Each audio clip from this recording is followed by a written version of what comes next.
नमस्कार दोस्तों, आपका स्वागत है निर्विरोध.com में। और आज हम लोग बात करेंगे अपने इस विशेष प्रोग्राम में ऑल इंडिया रैंक 1 लाने वाले यूपीएससी रिक्रूटमेंट एग्जाम एओ इन जीएसआई में प्रथम स्थान लाने वाले श्री नंद गोपाल जायसवाल जी से और जानेंगे उनके राय। दोस्तों, तो आज हम लोग बात कर रहे हैं यूनियन पब्लिक सर्विस कमीशन संघ लोक सेवा आयोग में के एओ इन जीएसआई रिक्रूटमेंट एग्जाम में प्रथम रैंक लाने वाले श्री नंद गोपाल जायसवाल जी से।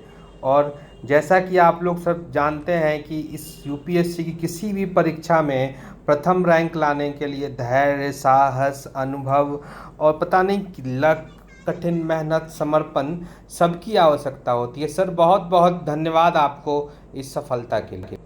धन्यवाद। सर, इतने बड़े एग्जाम में रैंक 1 लाना तो इसके लिए बहुत ही आपको इनपुट देना पड़ेगा। बहुत ही कैसा लग रहा है आपको इतने बड़ी परीक्षा में रैंक 1 प्राप्त करने पे? सर जरा बताएं। आई थिंक ये जब मैं एग्ज़ाम दिया था, ये रिजल्ट डिक्लेयर हुआ था अप्रैल 2019 में। और जैसा सभी पता है कि बहुत जल्दी एक बार इंटरव्यू हो जाता है तो रिजल्ट बहुत ही जल्दी रिजल्ट डिक्लेयर हो जाता है, विद इन 1 मंथ को रिजल्ट डिक्लेयर हो जाता है। और सबसे बड़ी बात होती है इस एग्ज़ाम में, यूपीएससी के जितने भी एग्ज़ाम्स होते हैं और उसको हम कंपेयर करें दूसरे एग्ज़ाम्स में, तो इसमें सरप्राइज एलिमेंट बहुत ज़्यादा होता है। आप श्योर नहीं होते हो कि आप फाइनल लिस्ट में आएंगे या नहीं आएंगे, और दैट टू मेरी पहली रैंक थी, तो ये अपने आप में बहुत बड़ा एक सरप्राइज था। तो बहुत ज़्यादा खुशी हुई उस दिन मुझे।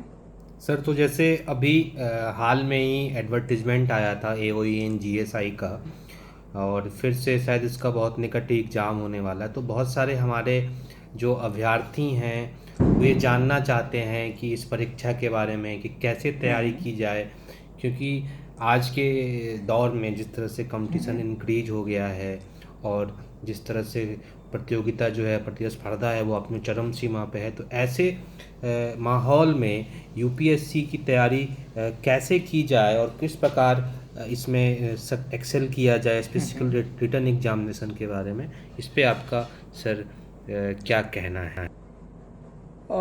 एक्चुअली इसका बहुत सिंपल, पहले तो बहुत ज़्यादा सोर्सेज बहुत लिमिटेड रखना है और बहुत ज़्यादा सोर्स को बहुत रेफ़र नहीं करना है। पहली बात तो ये डोंट, आपको ये ऐसा नहीं करना है कि बहुत ज़्यादा सोर्सेज को रेफ़र करिए। और क्योंकि इसका कोई फिक्स नहीं है कि कौन सा सवाल किसी भी हद तक जा सकता है, किसी भी डेप्थ तक जा सकता है। तो आपको पहली बात तो सोर्स बहुत लिमिटेड रखना है। और जैसे मुझे अगर मैंने जो उस समय जो किया था, सबसे पहले तो करंट अफेयर्स आपको करना है। जब भी आपको लगता है जिस महीने में एग्ज़ाम होगा या जब भी एग्ज़ाम की डेट आती है, उसके पीछे का आप 6 महीना का आप करंट अफेयर्स पढ़िए।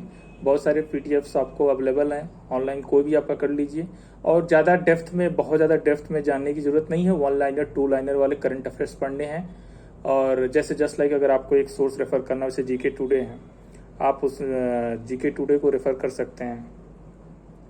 और उसमें भी स्पेशली जो इंटरनेशनल अफेयर्स था, वो काफ़ी उसको थोड़ा ध्यान में रखना है। जो करंट अफेयर्स है उसमें इंटरनेशनल अफेयर्स को थोड़ा वेटेज देना है।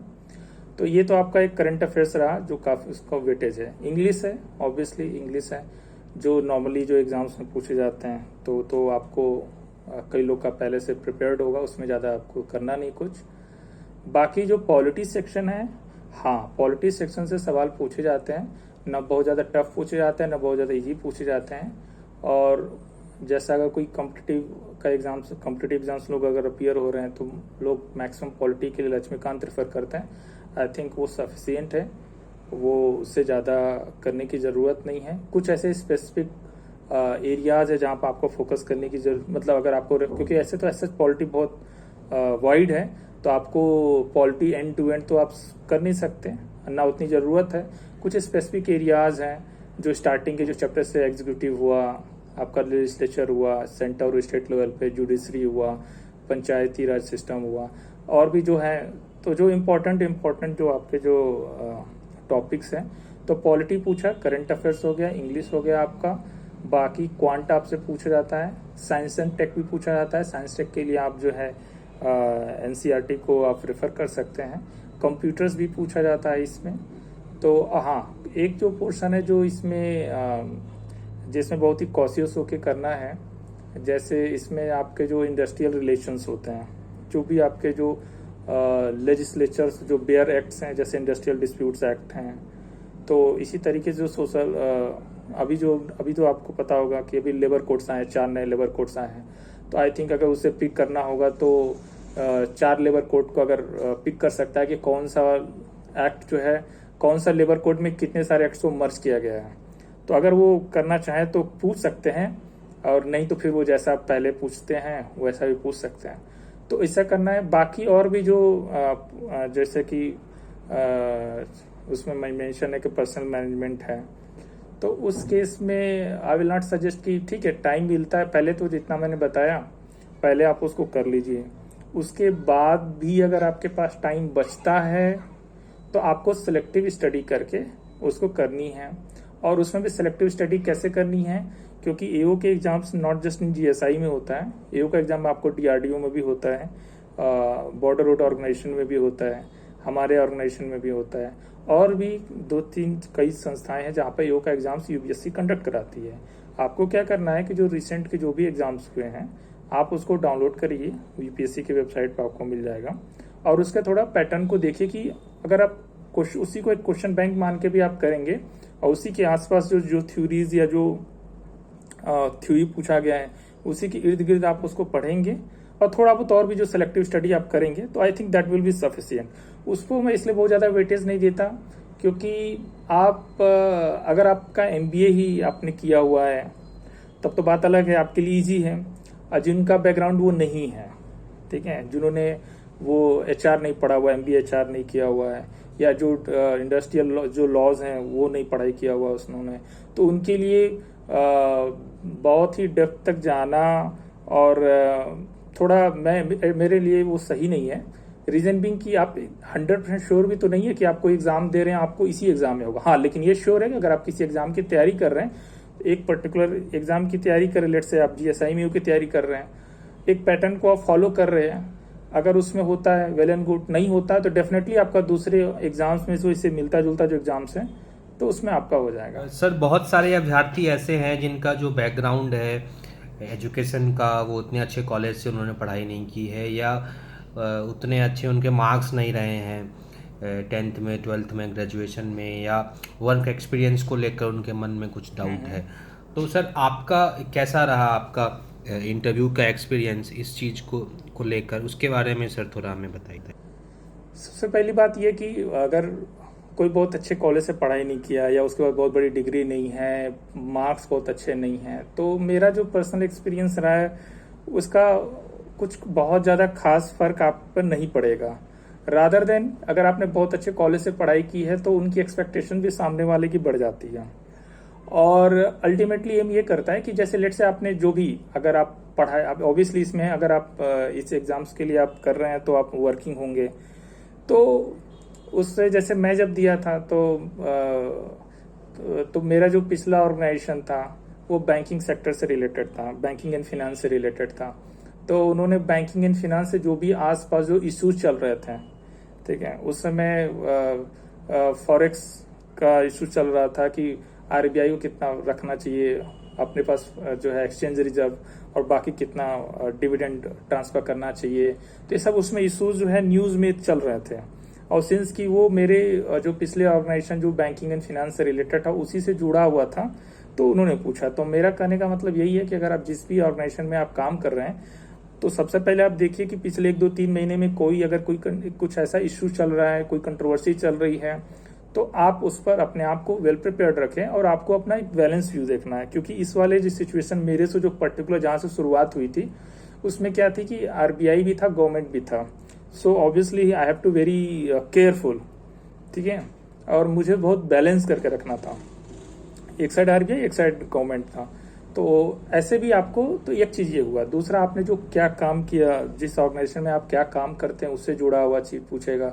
अगर उस कुछ ऐसा करंट में उससे रिलेटेड कोई डेवलपमेंट्स है तो वो पूछेगा। अगर उस ऑर्गेनाइजेशन की कुछ चैलेंजेस हैं जो कि न्यूज़ में आती रहती हैं तो वो पूछेगा।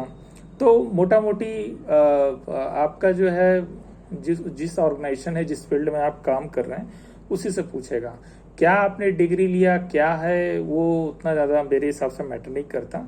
आप वहाँ पर कितना इजीली आप उससे इंटरव्यू को गो थ्रू होते हैं वो मैटर करेगा। बाकी अगर जिन लोगों का रिटन एग्ज़ाम क्लियर हो जाएगा, जब वो इंटरव्यू के लिए उनके कॉल आएगी तो एक सेपरेट जो बहुत ही स्पेसिफिक होगा इंटरव्यू के रिगार्डिंग, तो उसको हम लोग वीडियो जो है अपलोड कर देंगे हम। सर बहुत अभ्यर्थियों के मन में एक ये आशंका है कि एडमिनिस्ट्रेटिव ऑफिसर और इन जीएसआई जॉब है, इसकी क्या जॉब प्रोफाइल है, उनका क्या प्रमोशन है, क्या ट्रांसफ़र है। आपका सर कैसा अनुभव रहा जीएसआई में एज अ एडमिनिस्ट्रेटिव ऑफिसर काम करने का? तो इन पहलुओं पे हमारे छात्र जानने के लिए इच्छुक हैं, तो ज़रा इस पे सर आप प्रकाश डालेंगे तो मेहरबानी होगी। धन्यवाद। देखिए, पहली बात कि आपको ये ऑर्गेनाइजेशन में अगर आपका सिलेक्शन होता है तो आई विल सजेस्ट कि आपको ज्वाइन करना चाहिए। और इसके दो तीन जो चीज़ें हैं जो बाकी जो है डिपार्टमेंट से या बाकी जो अलग बनाती है वो ये है, एक तो बहुत बड़ी पुरानी संस्था है नो डाउट। दूसरा ये है कि इसमें जो प्रमोशन चैनल्स है as compare to other, I will not say all but most of the जो डिपार्टमेंट्स है beat in the at the state level या बीट द सेंट्रल लेवल, वो उससे काफ़ी अच्छा है। ठीक है, और ये बात सही है। तो एक जो सबसे बड़ा जो इशू रहता है कि प्रमोशन चैनल, जो कि बहुत बड़ा एक पॉइंट होता है बाद में, तो ये यहाँ पर प्रमोशन चैनल आपको अच्छा है। ऑब्वियसली बात है कि अगर आपको यहाँ अगर आपका सिलेक्शन होता तो आप लीजिए, फिर इसके बाद अगर आपको जाना है तो आप या तो आप ऑल इंडिया सर्विसेज के लिए सोचिए या कुछ और भी सेलेक्टेड जो सर्विसेज हैं उसके बारे में सोच सकते हैं। बट इसकी यहाँ से जाने का मतलब कि आपको बहुत बहुत कम ही जगह स्कोप बचता है जहाँ पर आप यहाँ से भी फर्दर आप जाने की सोच सकते हैं। अदरवाइज जो सबसे बड़ा जो होता है प्रमोशन अच्छा है। As far as the work related issue जो है, जैसे आपकी अगर पोस्टिंग 3 लेवल पे हो सकती है, या तो आप स्टेट यूनिट पे होंगे, या तो आप एक रीजनल लेवल पे होंगे, या तो हेडक्वार्टर लेवल पे होंगे। और जो अगर आप स्टेट यूनिट लेवल पे होते हैं तो आपको सब एडमिनिस्ट्रेशन से रिलेटेड जितना आप सोच सकते हैं, आप लोग वर्किंग हैं, सब कुछ आपको देखना हो तो A to Z आपको देखना होगा। ठीक है, एस्टेब्लिशमेंट्स, अकाउंट्स, आपका जो है सर्विस बुक, आपका जो है हाउस कीपिंग, ई स्टेट, एवरीथिंग। तो इसका पॉजिटिव ये है कि आपको बहुत कुछ सीखने को मिलता है। शुरुआत में 2-3 महीने आपको थोड़ा लगेगा चैलेंजिंग, बट कुछ महीनों 2-3 महीने के बाद आपको लगेगा कि बहुत अच्छा है। अगर आप ये रीजनल लेवल पे पोस्टेड होते हैं या हेडक्वार्टर लेवल पोस्टेड होते हैं तो वहाँ पर आपको कुछ स्पेसिफिक सेक्शन ही दिए जाएंगे, 1 या 2 सेक्शन आपको देखना होगा। बट आई विल सजेस्ट कि अगर आप स्टेट यूनिट पोस्टेड होते तो अच्छा रहता है, क्योंकि एक बार में आपको सब कुछ एक ऑफिस को रन कराने के लिए जितने भी एडमिनिस्ट्रेशन से रिलेटेड चीज़ें उस ऑलमोस्ट सारी फाइलें आपके थ्रू जाती हैं। तो एक बार आप वहाँ सीख लें, फिर उसके बाद जो है ऑब्वियसली बात है कि ऑल इंडिया ट्रांसफर लायबिलिटी है तो आपकी फिर ट्रांसफर तो होगा ही कुछ सालों बाद, 2-3 सालों बाद as per the transfer policy. बहुत बहुत धन्यवाद आपका सर, आपने अपना कीमती समय हमारे चैनल को दिया और हमारे अभ्यर्थियों के जो डाउट्स थे उसको क्लियर किया। इसके लिए सदैव हम लोग आपके आभारी रहेंगे। और आपने जिस तरह से काफ़ी सरल संवाद के रूप में बताया, इसके लिए सर बहुत बहुत धन्यवाद। दोस्तों, तो आप अभी इंटरव्यू सुन रहे थे Shri Nand Gopal Jaiswal, rank 1 all India AOE in GSI के साथ। और अगर आपको हमारा ये प्रोग्राम पसंद आया हो तो आप लाइक करें, शेयर करें, कमेंट करें और सब्सक्राइब करें। Thank you.